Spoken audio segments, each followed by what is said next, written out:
رحیم الصلاۃ والسلام علیک یا خاتم النبیین۔ اسٹیج پر موجود میرے عظیم رفقا اور صحافی بھائیوں،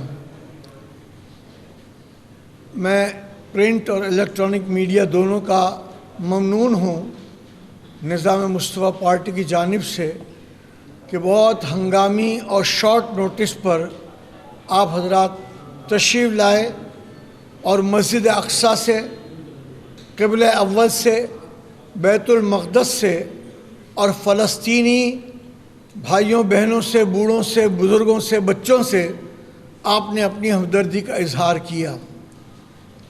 آپ سب جانتے ہیں اور آپ کے ذریعے ہمیں اطلاع ملتی ہے کہ فلسطین میں رمضان کے آخری عشرے سے مسلمانوں کا خون بہایا جا رہا ہے۔ پورا فلسطین لہو لہو ہو گیا ہے، لہو بھی مسلمان کا، روزہ دار کا، نمازی کا۔ اس پر ظاہر ہے پوری دنیا میں احتجاج جاری ہے۔ احتجاج کرنے میں مسلمان حکومتوں کو تو تکلف ہے، لیکن پورے دنیا میں جو مسلمان رہتے ہیں، چاہے وہ امریکہ میں ہوں، چاہے وہ نیو یارک اور شکاگو میں ہوں، چاہے وہ برطانیہ کی کسی ریاست میں ہوں، چاہے وہ پیرس جرمنی میں ہوں، جہاں کہیں بھی ہوں، وہ ہزاروں کی تعداد میں جلوس نکال کر اپنے مظلوم فلسطینی مسلمانوں سے اظہار ہمدردی کر رہے ہیں۔ اور یہ معاملہ بہت عروج پر پہنچا۔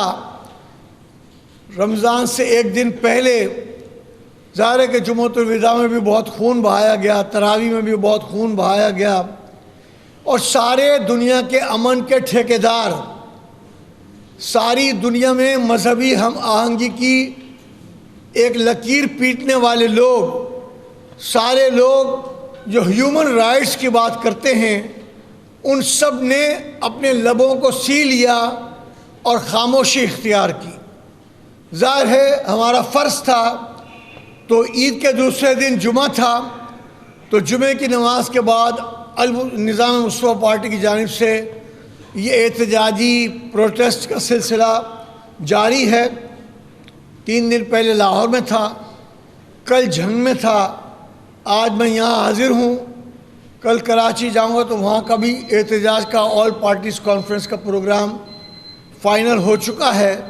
مطلب کم سے کم اتنا فرض تو بنتا ہے کہ ہم ظالم کو ظالم کہنے کی جرات پیدا کریں، حق کی ہم بھرپور طریقے سے سرپرستی کریں۔ ہمارے پیارے نبی حضرت محمد مصطفیٰ صلی اللہ تعالیٰ علیہ وآلہ وسلم نے فرمایا ایمان کے 3 درجے ہوتے ہیں۔ پہلا درجہ یہ ہے کہ کسی غلط بات کو دیکھے تو آدمی مزاحمت کرے، یہ درجہ پہلا ہے۔ دوسرا درجہ یہ ہے کہ کسی غلط بات کو دیکھے تو زبان اور قلم سے اظہار کر کے اس کی مذمت کر دے۔ اور تیسرا درجہ جو ایمان کا آخری حصہ ہے وہ یہ ہے کہ مسلمان ایسے موقع پر دل میں ان ظالموں کے خلاف جذبات رکھے۔ تو ہمیں تو سب کو جنت میں جانا ہے، نبی کی شفاعت بھی چاہیے، تو ہمیں ایمان کا اچھا اعلیٰ درجہ چاہیے اور ہونا چاہیے۔ اور مسلمان دنیا بھر میں آپ دیکھتے ہیں ترکی نے بھی بھرپور مزاحمت کی، پاکستان نے بھی اقوام متحدہ میں اور OIC میں احتجاج کیا۔ یہ پاکستان کا ان ایشوز پر، کشمیر سمیت ان ایشوز پر احتجاج کرنا، یہ ہمارا دیرینہ ایک ذمہ ہے جو ہم پورا کرتے ہیں۔ میں نے as a federal minister UNO میں، UNO کو تو سب کو مطلب معلوم ہے، ILO میں، انٹرنیشنل لیبر آرگنائزیشن میں، اور ماحولیات کے عالمی تنظیم ہیبیٹاٹ میں بھی جب میں کانفرنس کے گیا، عنوان کوئی بھی ہو لیکن فلسطین اور کشمیر کی جو ہے وہ الحمدللہ بات کرنے کی اللہ تعالیٰ نے جرات عطا فرمائی۔ اور مجھے اکیلے کی بات نہیں ہے، پاکستان کا کوئی بھی وزیر ان ممالک میں جب خطاب کرنے کے لیے جاتا ہے تو ان کو کیا تقریر کرنی چاہیے وہ لکھا ہوا مواد دیا جاتا ہے اور کہا جاتا ہے اس سے آپ کی مدد ملے گی، باقی آپ جو بھی اظہار خیال کرنا چاہیں وہ کر سکتے ہیں۔ تو اس ڈاکیومنٹ سے کچھ مدد کی، لیکن زیادہ اپنے ایمانی جذبات کا الحمدللہ مظاہرہ کیا۔ نظام مصطفیٰ پارٹی نے ڈیسائیڈ کیا ہے، چونکہ گرمی ہے، بتی بھی اتفاق سے گئی ہوئی، تو زیادہ آپ کا ٹائم نہیں لینا چاہتا، کہ ہم اس سلسلے میں فلسطین کے جو نمائندے سفارتی ہیں ان سے بھی ڈیلیگیشن بنا کر ملاقات کریں گے۔ مسلمان ملکوں کے سفیر یا کونسل جنرل، جیسے کراچی اور لاہور وغیرہ میں کونسل جنرلز بھی ہوتے ہیں، ان سے ملاقات کر کے بھی ہم اپنا احتجاج ریکارڈ کرائیں گے۔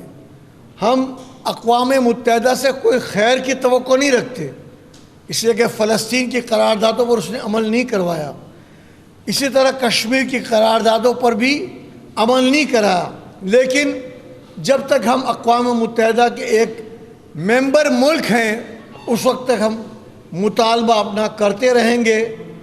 اور انشاءاللہ العزیز ہم مطالبہ کر رہے ہیں کہ کہاں ہے اقوام متحدہ، کہاں ہے سلامتی کونسل، کہاں ہے OIC، کہاں ہے عرب لیگ؟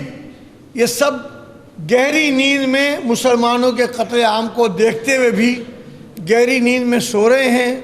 انشاءاللہ ہم مساجد کے ذریعے بھی ان ایشوز کو اٹھائیں گے اور بھرپور ہماری کوشش ہوگی، اور ظاہر ہو اصل تو جگانا ہمارے اپنے حکمرانوں کو بھی ہے، موجودہ دور کے ہوں، پچھلے ہوں، آئندہ اللہ خیر کرے آنے والے ہوں، ان سب کو بھی جگانا ہے کہ اللہ نے اس کرسی پر اس لیے نہیں بٹھایا کہ تم دنیا کے اداروں سے سود پر لون لو، تم مسلمانوں کے تحفظ کی بات کرو۔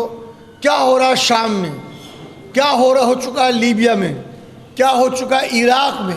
اس کی وجہ یہی ہے کہ ہمارے لوگ لون لے کر اس پر احتجاج کرنے میں اپنے آپ کو خلاف مصلحت تصور کرتے ہیں۔ باقی یہ سلسلہ مسلسل جاری رہے گا۔ جیسے اب جمعہ آ رہا ہے تو جمعے کو بھی ہماری طرف سے سرکولر ہوگا کہ مساجد میں آخری چند منٹ، شروع میں جس ٹاپک پر بھی انسان خطاب کرنا چاہے کرے، لیکن آخری چند منٹ صہیونی قوتوں کی مذمت کریں، صہیونی قوتوں کے سرپرستوں کی مذمت کریں۔ اللہم صلی علی سیدنا نبینا محمد۔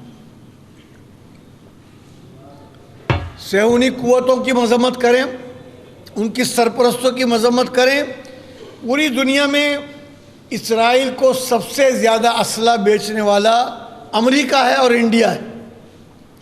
اگر اس بات کو نوٹ کریں عرب ممالک اور فیصلہ کریں کہ اگر یہ اسرائیل کو اس طرح مدد کرنی ہے اسلحہ جو ہمارے خلاف استعمال کرنے کے لیے، تو ہمیں آپ کے نیشنلٹیز کے لوگوں کو اپنے ملکوں میں ملازمتیں نہیں دینی ہیں۔ صرف ایک اتنا ہمت کر کے فیصلہ کریں تو انشاءاللہ تعالیٰ دنیا کے حالات بدل جائیں گے۔ میں نے گفتگو کر لی اور ٹاپک ایسا ہے کہ اس میں میری اور آپ کی رائے، سب کی رائے ایک ہی ہے، اس لیے کوئی بھی اگر اس موضوع پر آپ کے ذہن میں سوال ہو، یہ مٹیریل جو ابھی آپ کے سامنے عرض کیا گیا وہ ایک فوٹو کاپی آپ کی خدمت پہ پیش کر دی گئی ہے تاکہ آپ اس سلسلے میں بات کر سکیں۔ اب میں آپ سے کوئی سوال کسی کو بھی پوچھنا ہو تو آپ کے سوالات کا میں منتظر ہوں۔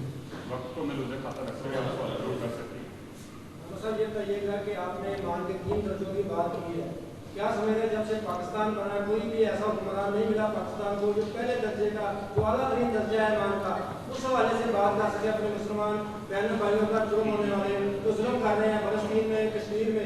آج تک کوئی بھی بندہ ایسا نہیں آیا آپ کی نظر میں، یا کوئی ایسا کب آئے گا کہ وہ اپنے ایمان کے اس درجے تک جائے کہ وہ ہاتھ سے روکنے والی بات کرے؟ اللہ تعالیٰ آپ کی زبان مبارک کرے اور پاکستان کو جلد ایسا حاکم عطا فرمائے۔ ہمارے جو حکمران آئے ہیں زیادہ تر دوسرے درجے کے لوگ ہیں کہ وہ احتجاج کر لیتے ہیں، UN میں بات کر لیتے ہیں، قرارداد پاس کر کے OIC کے ذریعے سے ہینڈ اوور کر دیتے ہیں، پارلیمنٹ کے ایک سیشن میں، جوائنٹ سیشن میں بات کر لی گئی، UN کو ہینڈ اوور کر دیا گیا۔ اللہ تعالیٰ ہم پر رحم فرمائے اور ہمیں ایسے حکمران عطا فرمائے۔ اب باقی آپ کے سوال کا ایک جواب آپ خود سوچ لیجئے کہ جو حکمران IMF سے سودی قرضے لے کر اللہ سے جنگ کا اعلان کریں اور اس کے بعد ملک میں پے در پے مہنگائی اور تباہی آتی رہے پھر بھی وہ نہ سدھریں، تو ہمارا کام توجہ دلانا ہے۔ ایک موقع پر بات کر رہا ہوں، یاد آ جائے گی آپ کو، 22 قوانین کو غیر شرعی سودی قرار دے دیا تھا وفاقی شرعی عدالت نے۔ جب اس وقت پرائم منسٹر نواز شریف تھے اور انہوں نے ڈیسائیڈ کیا کہ اس کو کورٹ میں چیلنج کیا جائے گا، تو مجاہد ملت مولانا عبدالستار خان نیازی اور یہ فقیر دونوں نے ٹائم لے کر ملاقات کی نواز شریف سے اور کہا تھا کہ اگر آپ بہتری اسی میں آپ کے لیے ہے کہ آپ اللہ کے خلاف اعلان جہاد نہ کریں، سودی معاملات جو ڈکلیئر کر دیے گئے ہیں اس پر آپ اس طرح اپیل میں جا کر کے اپنے نام کو اس لسٹ میں نہ لکھوائیں۔ جی بھائی خادم ہے جی۔ تحریک کو جا تو ختم کیا جاتا ہے، جا اس پہ بندگی لگا دی جاتی ہے، ایسے قانون کے لیے آپ نے کوئی آواز اٹھائی ہے کہ یہ ایسا نہیں ہونا چاہیے؟ میں نے جب یہ ابھی ریسنٹلی پابندی لگائی تھی جب بھی، اور سال ہر سال سے حاجی فضل کریم صاحب نے اور میں نے بھی اس پر ہمیشہ احتجاج کیا ہے، کیونکہ وزارت داخلہ کسی پر پابندی ڈالے اس سے پہلے آپ پوری لسٹ تو پڑھ لیں وزیر داخلہ کہ اس سے پہلے کتنی تنظیموں کو کل عدم قرار دیا گیا ہے، اور کیا وہی تنظیمیں کسی اور نام سے کام کر رہی ہیں نہیں کر رہی ہیں۔ ایسا قانون نافذ کرنا جس کے بارے میں آئیڈیا ہو کہ یہ قابل عمل نہیں ہے اور ماضی میں قابل عمل نہیں رہا ہے، اور تمام فارمیلٹیز کو، تمام قواعد و ضوابط کو کرنے سے پہلے اعلان اختیار سمجھنے سے پہلے اعلان کر دینا، یہ یقیناً اپنے ملک کے قانون کو بھی رسوا کرنے کے مترادف ہے۔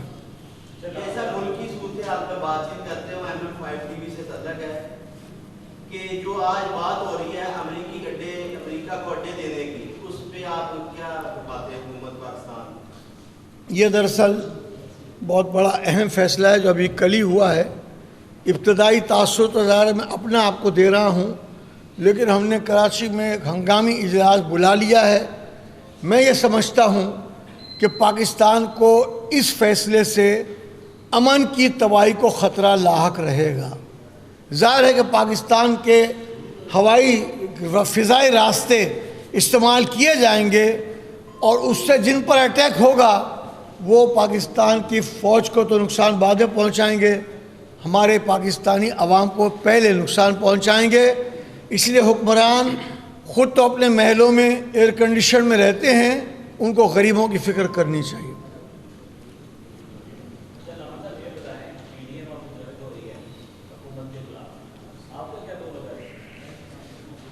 اللہ کرے کہ آپ کی خبر صحیح ہو۔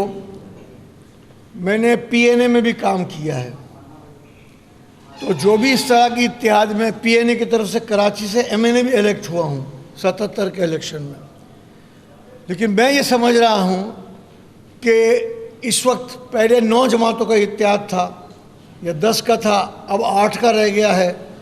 اب بھی آپس میں جیسی انڈرسٹینڈنگ ہونی چاہیے، مجھے وہ انڈرسٹینڈنگ کا فقدان نظر آ رہا ہے، اس لیے اس میں ابھی بہت زیادہ وزن نہیں محسوس ہو رہا۔